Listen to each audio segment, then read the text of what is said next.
Well, hey everybody, Wes McDonald here, and I want to thank you for joining us for another episode of Level Up Live.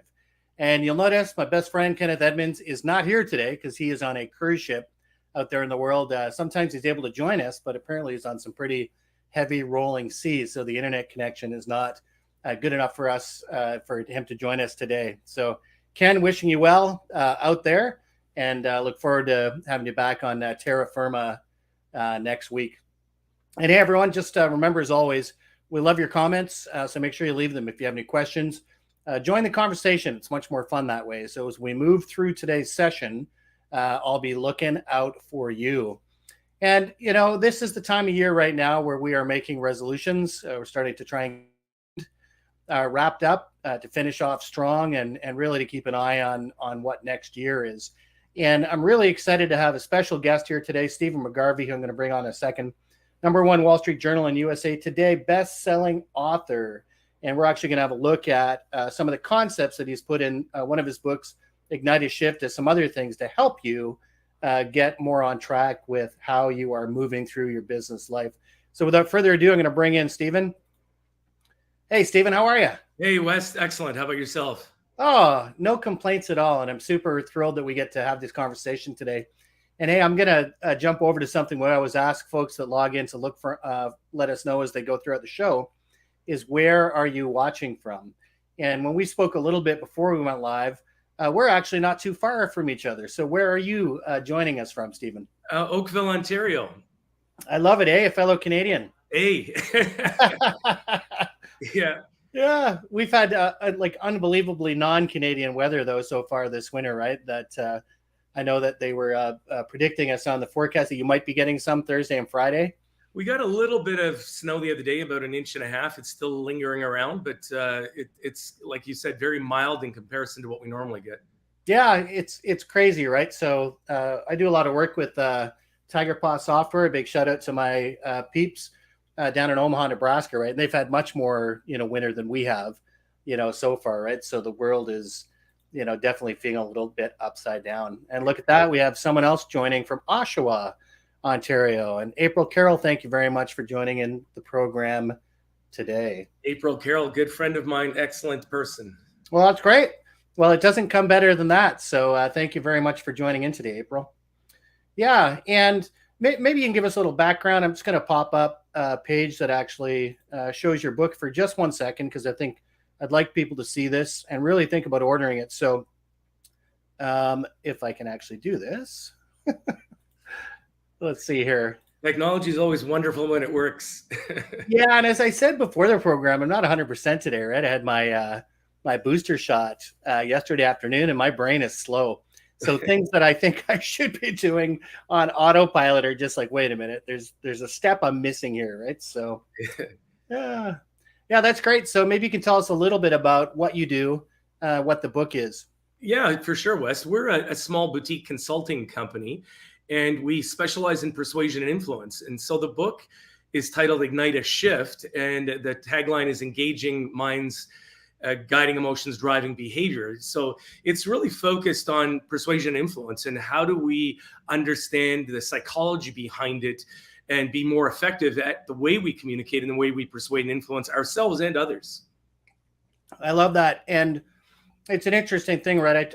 I try and remind people sometimes that I'm actually very much an introvert, right? And in my world, because I'm doing so much on social media and working with networks and everything else, people automatically assume that I'm an extrovert. And nothing could be further from the truth, right? So learning about, persuasion and influence, and things in my life is something that has actually been, pretty tough. So I'm sure that it is for a lot of folks out there. And I look forward to diving in a little bit, into some of the meats and bones of what all that means, right? Yeah, absolutely. And Wes, you said something interesting there that I can relate to, because I'm much more of an introvert myself. Although, because I speak for a living, people assume I'm extroverted, because you've got to be on all the time, right? But for me to recharge my batteries, I just like some classical music, a glass of wine, and just relax and watch a sailing show or something on YouTube. So yeah, I hear you. And it's the same thing. People that know me well know that, right? That it does take time to recharge the batteries. And I think that's important, especially this time of year, right? We're getting close to a time, when we can do that. And I was actually, it just brings me back to another thing, right, about productivity. It seems to be a huge thing right now. And everything I read, there's stuff about productivity and not really seeing quite as much anymore about recharging those batteries to help people be more productive, right? So I think for everyone out there watching, remember, yes, we want you productive, but we also want you to make sure you take some time to recharge, right? And I think especially this time of year, Wes, we feel almost an obligation to say yes to things. Yeah. And we actually just turned something down at an event the other day, and Natalie and I, my wife and I both said we just need some downtime. Like we're in a crunch now, and we leave in January for a 3-month cruise around South America. Oh, it's so much bottlenecks whenever you're getting prepared to leave that we just have to learn to say no sometimes as well, guys. yes, absolutely, right. And hey, Denise Stone, want to thank you for joining us from South Carolina. I wish I was down your way right now. Although, as Stephen and I were saying, it hasn't really snowed much up here. It's still a lot colder than it is there. Hey, I want to dive into your book again for, just a second here, right? And one of the things that, I was really intrigued in, right, is this idea that we've got to spend more time if we're trying to learn how to be more persuasive and influential. Talk about this concept in your book about current state to a desired state. Yeah, we cover that right out of the gate, Wes, because I think it's so important that we have an underlying strategy. We've got to understand where the person's at or where we're at. And the fact that our thinking impacts our emotions, which drives our behavior. And one of the examples I give audiences when we're teaching this live is I say, like anxiety, for example, and given what everybody's been through in the last 3 years, I would suggest there's a fair amount of additional anxiety in people's lives. And I always say anxiety is an emotion of the future that you can only experience in the now by imagining something that hasn't happened yet turning out in a way that you don't want it to.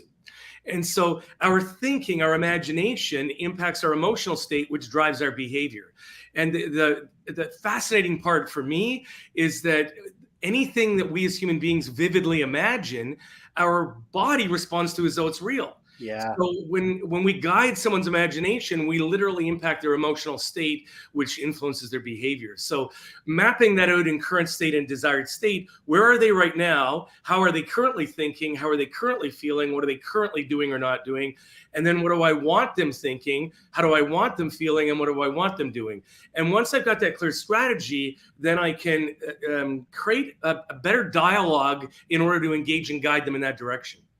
Yeah, and I got to think that it's a lot of work to figure out what that desired state is too, right? I think that you must have to ask some pretty good questions and really be a good mentor, right? Like what are some of the things people need to think about when they're trying to do that?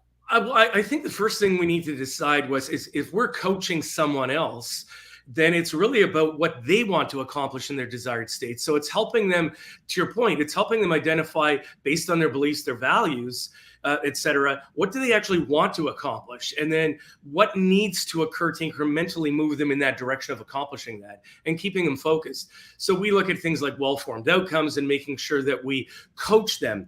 In the case of influencing someone else, it's how are they thinking now? How do I want them thinking? And how do I engage and guide them to think differently? And so really it's looking at things like questioning and our communication and the impact that it has on how people think. I love it. And hey, just a shout out to a few of the folks that are leaving comments. So we have hello, bonjour, Julien from Quebec City. Nice to have you join us on the show here today. And I love it. Greg Walters is someone I know and respect very much, peer in my industry. And I says, yeah, introvert from Fort Myers, Florida. And he's one of the most influential people that I know on the market. So he's definitely doing something right. It seems there's a lot more of us that I guess sort of identify as introverts than most people probably realize. Yeah. It's funny. I think we assume sometimes based on people's jobs or what they come across as professionally, we assume they're introverted or extroverted. But in a lot of cases, like you and I said, really when I need to recharge, I need to just have some downtime with somebody that I don't have to be mentally on with. Like close friends or something is okay, like a small group, but we're not big socializers when it comes to that. That's not how I recharge. Yeah, not me either. It's funny. And actually my wife went with my daughter to see some friends this weekend. They were at a big party. And again, when you said sometimes you just have to say no, right? Where that's not where my state of mind was. I just got back from a big show, was entertaining and socializing when you're there. I got another one coming up in early January, and I thought, no, I think I'm going to do what you do. And you said sailing shows. For me, the choice was Master and Commander. I always tell people it's my favorite business book of all time, and people say, what? I encourage everyone. It's a book by Patrick O'Brien, a historic fictional writer. He's written, I think, probably 18 of the books, but Master and Commander, for those that don't know, was made into a movie with Russell Crowe. And but the books are absolutely phenomenal, and some of the best lessons I've ever learned, about business are there. And the reason I thought to that is when we talk about this idea of becoming more persuasive and influential, right? That there is a scene in the book, I think it's in the movie as well, where somebody who is on, like one of his actual commanders, right, just isn't, kind of making it, right? And his comment is that not all men become that which they had aspired, right? And in other words, he was very conscious of this idea. And it strikes me that what was really happening there is that that person was not helped to that desired state, right? So from where they were going to that, desired state. I wonder, is there any advice that you can give, people that are, thinking about finding their own desired state, moving forward? Are there any things that you can recommend for them?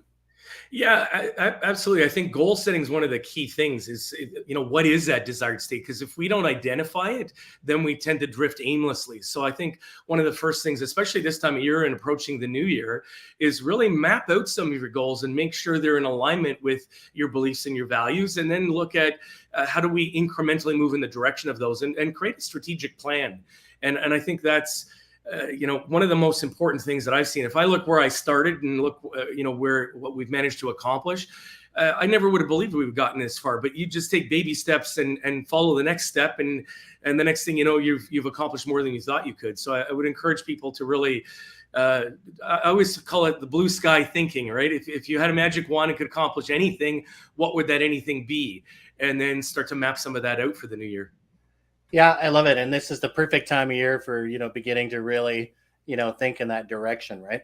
Yeah. In fact, Wes, the book, one of the things that we did intentionally based on some feedback from some executives that we admire is have an actionable item at the end of each chapter that gets them to actually do something, to apply and practice and go and implement. And so we get them actually mapping out a current state, desired state for themselves or for somebody they want to influence. And then each chapter of the book layers on additional tools that they can go and apply to move incrementally in that direction. I love it. Yeah. And I think it's so important that, whenever we're learning to be able to set that, what we've just learned in concrete, and there's nothing better than exercises to do that, right? Yeah.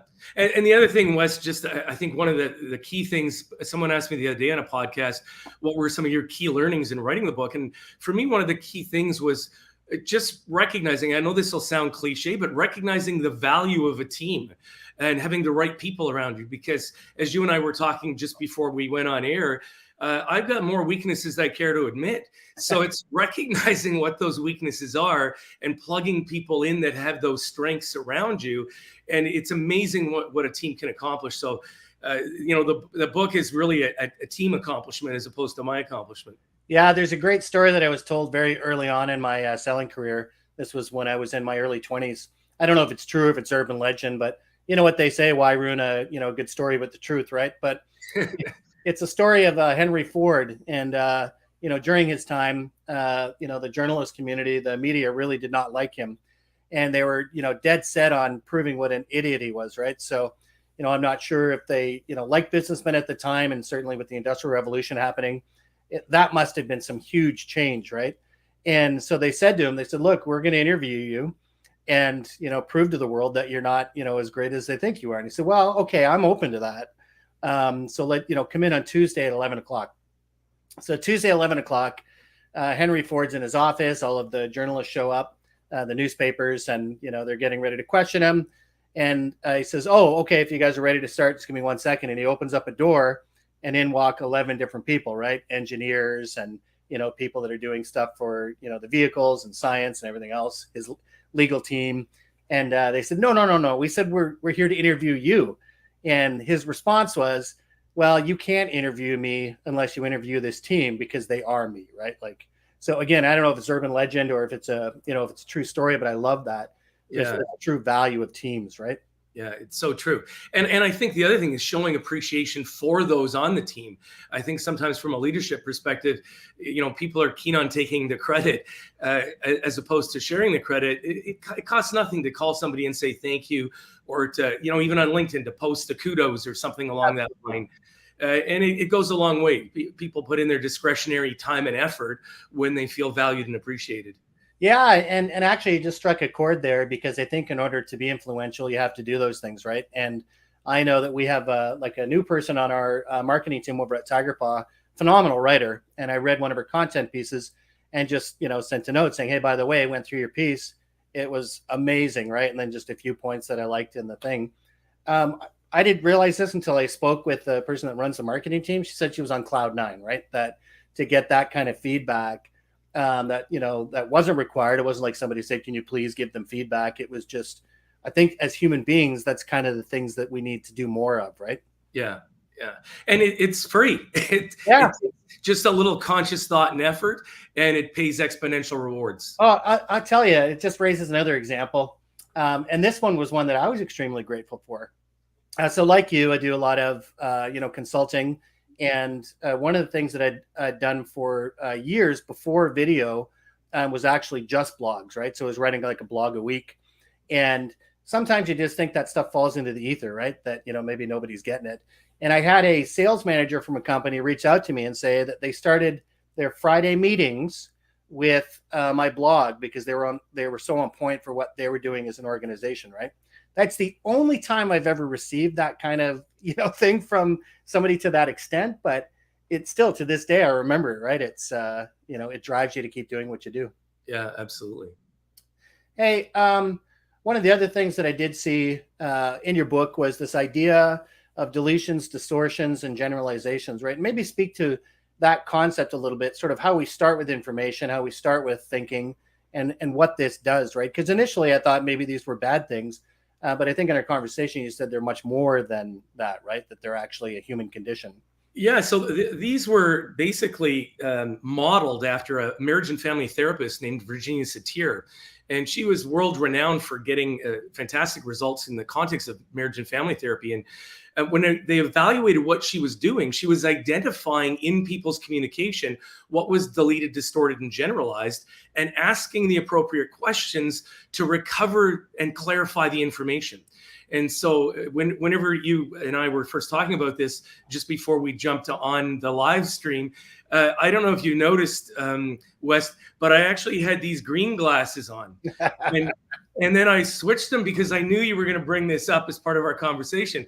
So I switched them from green to put the orange ones on to see if you noticed. And there's a perfect example of a deleted piece of information that if we've got so much coming at us, it's impossible for the brain at a conscious level to pay attention to it all. So we selectively, to some extent, delete, distort, and generalize everything that comes at us in order to manage what we're paying attention to consciously. And consciously, we can pay attention to approximately 5 to 9 chunks of information, or 7 plus or minus 2 pieces. Or chunks. So depending on how we chunk things or bucket them, we can pay attention to more or less consciously. So I did the glasses trick just because I knew you were going to bring this up. And we started our dialogue with these on, and then I switched over to these. And I'm willing to bet you didn't notice. Well, you know what's funny? I didn't. But when you had the orange glasses on, I didn't have time to stay, but I said I really love those frames. But our countdown was getting really low before starting. That's so funny. And I'll tell you something, this will resonate with you. I had a show in the early days of COVID when it first happened, and I couldn't go. Like, we were shut down. It was in the States. And Mike Stramaglio, who's a good friend of mine, I'm going to an event his in January. This was actually a BTA event, which I was supposed to speak at, be on stage for, and I couldn't do it. So I did a video, right? I did a video that could be presented there, to try and do that. And I changed my shirt every time I did a cut scene. So by the end of the video, I had 6 different shirts on, and I did the same thing. It said, how many of you noticed that, right? But it's this idea. Wow, that's so funny. There's some interesting videos online with that kind of stuff where the whole scene changes and people don't realize what's been changed. I love So it. it really is. And Greg's just saying, isn't that a subconscious bias? Absolutely. We constantly bias things based on our beliefs and values. So I think confirmation bias is one of those powerful things that when we work with people on persuading and influencing, it's like, how do we take things that they don't necessarily yet care about, connect them to things that they do care about, so that it leverages those things like confirmation biases, et cetera. And there's a lot of those variety of biases that have been mapped out. So yeah, absolutely. Yeah, and I often think sometimes, I mean, confirmation bias, I think is one of those conditions. I struggle with this one, right? Because over millions of years, we've kind of developed these things, right? That there are certain survival mechanisms which don't necessarily help us anymore now that we're not hunting down, deer or trying to run away from a bear, right? That certain confirmation biases when you're in survival mode are actually probably pretty helpful. But when you're being fed and when you've got a steady job, and you're working in a large social unit, now it becomes the enemy, right? That it's one of those things that we have to be aware of. What do they call it? Is it the lizard brain, right? That it's still active and doing quite well in 2022. Thank you very much. Yeah, absolutely. And I think, Wes, that's part of why it's so valuable to surround ourselves with people that are comfortable challenging us, because the more we have people around us that know it's safe to challenge. And I see this with leaders in a lot of cases where people say, yeah, it's safe to challenge, but then the people don't feel safe challenged, right? Or they challenge and they get some sort of reaction that they weren't expecting. So I strongly believe from a leadership perspective that the more we can genuinely encourage people to feel safe and be safe, literally challenging us, it doesn't mean we're going to agree. You want people around you that are going to think differently than you and challenge your thinking. I think we end up netting out in a much better place and adding more value.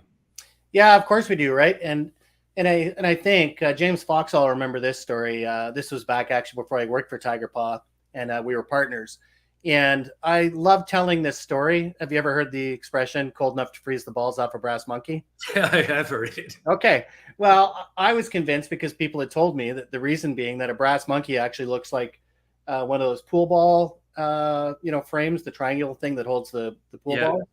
And they made them out of brass on the ship decks because brass was less, I guess, prone to the effects of cold weather, right? So if you had a metal, monkey to hold the cannonballs, when it got cold, it would freeze up enough that the cannonballs would fall on the deck.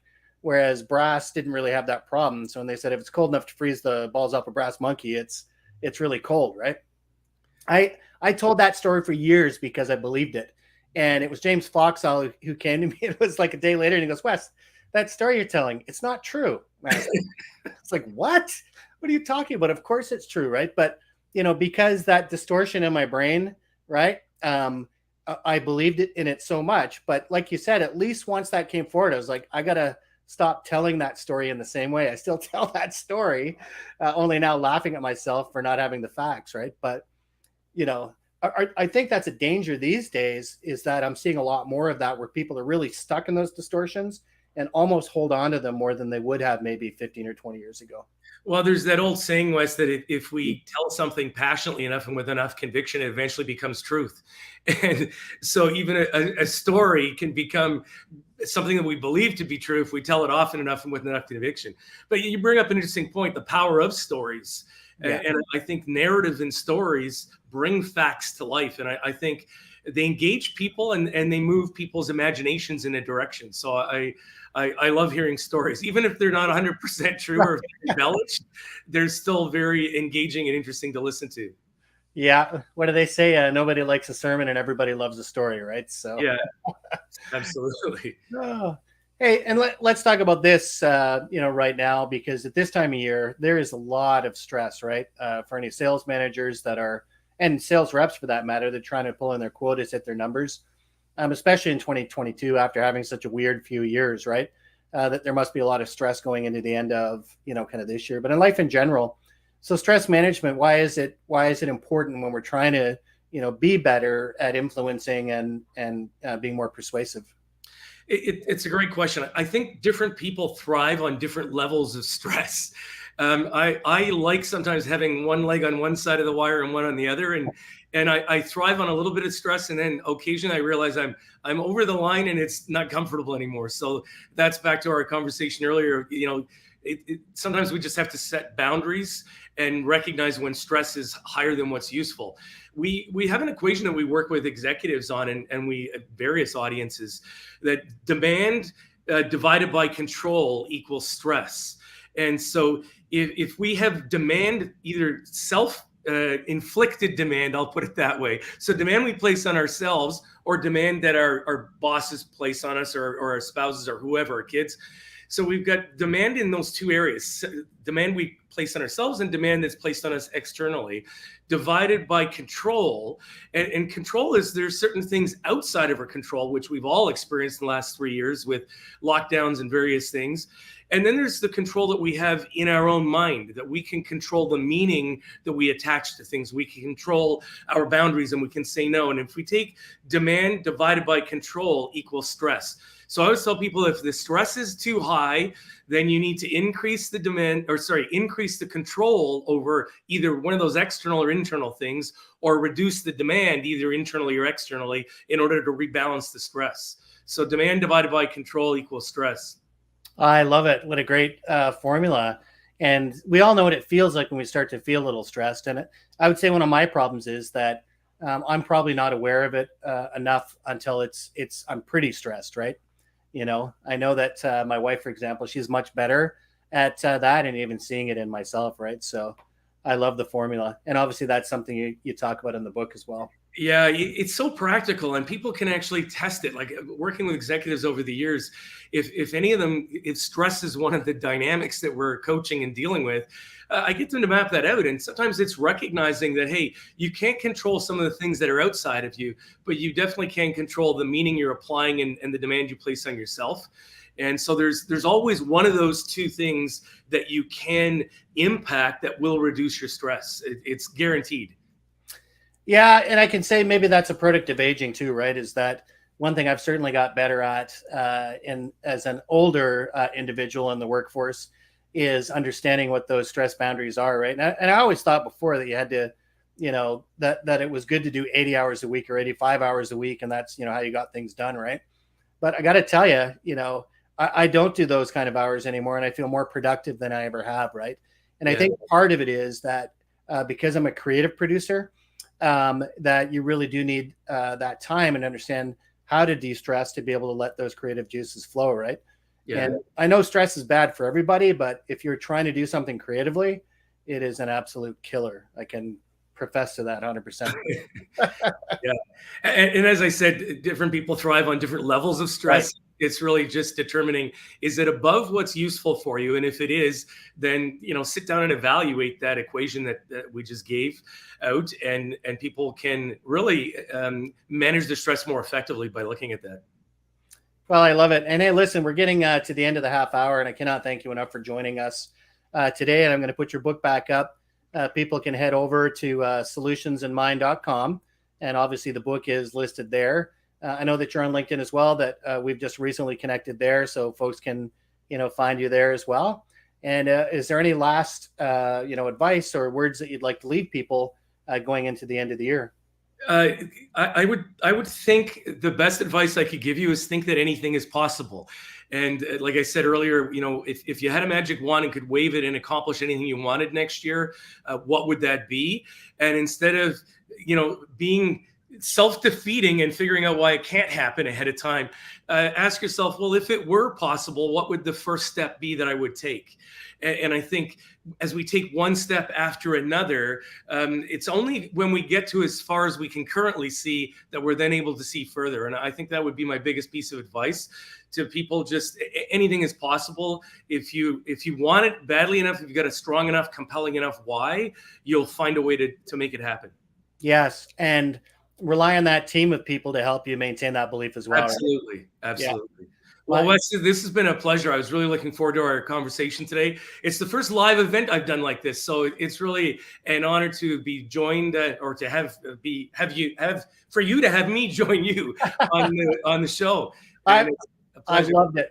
Absolutely. And, it's a lot of the guests that I get on these live streams. It's still a fairly new medium, right? So not everyone is doing it. People have done webinars, they've been on stage, and then all of a sudden live stream comes up and it's like this weird foreign, kind of thing, right?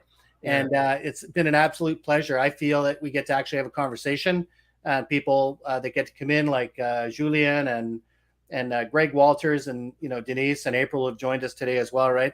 I just love the format for that and can't thank you enough for what you're doing in the industry. Everyone get out there and make sure you pick up a copy of his book, Ignite a Shift. You can reach him at solutionsinmind.com. I also found it on amazon.ca and amazon.com, as well as Barnes and Nobles and your other favorite outlets. All right. Perfect. Well, happy to continue the conversation anytime, Wes. Pleasure. Yeah, I will hit you up on it. We're neighbors. So, and for everyone that's tuned in today for another episode of Level Up Live, thank you. And until next time, remember, keep learning.